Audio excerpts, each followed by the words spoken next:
Hey guys, it's Mike from Saisu Music on YouTube, and today going to talk about drum samples, specifically acoustic drum samples. And for anyone whose budget is pretty low, you can't afford Superior Drummer, Stephen Slate drums, or any of the popular drum sample plugins. I wanted to bring to your attention DrumWorks, which is drumworks.com, and I have been using these samples for quite some time. Right now I use Stephen Slate drums quite a bit, but this website is what I was using for years. The samples that they sell here, very, very good samples, very affordable. You can buy them in different pieces, or you can buy whole drum kits, and they're ridiculously affordable. DrumWorks specifically really shines when you're talking about drum replacement. So, using programs like Drumagog or Trigger, using these samples alongside that is really where it shines. But I have used these samples standalone as well.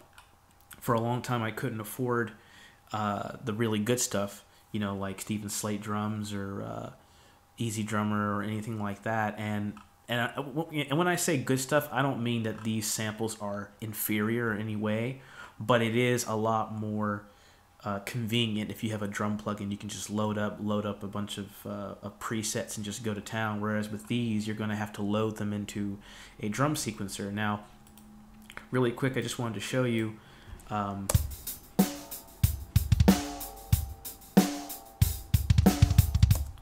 That I just played for you are all DrumWorks samples that I have loaded into the FPC.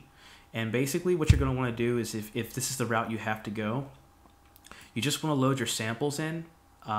Depending on how you want to do it, you can set velocities here. So if you want to go from quiet to loud, you can do that. But the most important thing you want to do is click this right option right here, which is trigger overlapping. And if you right click, it shows you how it can cycle. Cycle just means that it's going to go from the first to the last sample in a perfect sequence. Random means it's going to pick random samples. Random, avoid previous. The more samples you have, the more realistic it's going to become, basically, because it avoids using the previous sample that was used before the sample used. So that way it doesn't cycle through like 2 or 3 samples over and over again. I'm not sure about using these within any other DAW, any other DAW, but I do know that at least in FL Studio, the FPC drum machine does allow you to do this.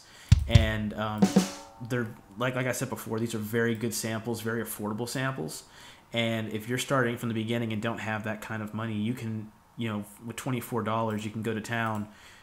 And you could buy, in fact, for $25 you can buy all of the drum sets here, and they're complete drum sets.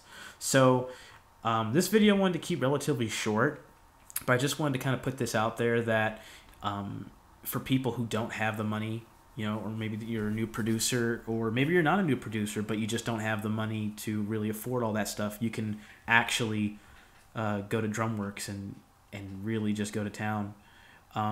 Now, for those of you who are using, I don't have a drum replacement plugin, but for those who do, Drumagog, Trigger, anything like that, I would really suggest going to DrumWorks and getting these. These are state-of-the-art samples. They're very, very, very good, very affordable, and they can get the job done pretty good. So I just want to throw this out there as I guess you could say, like a suggestion for those who are struggling financially.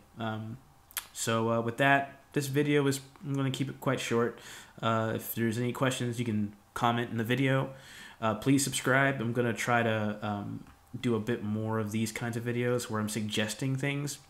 I'm also going to be having videos that are going to have reviews from plugins that I've used. Mostly plugins that I've bought, because then I have as much time with them as possible. But I am going to have much more on this channel for you guys. So stick around, subscribe.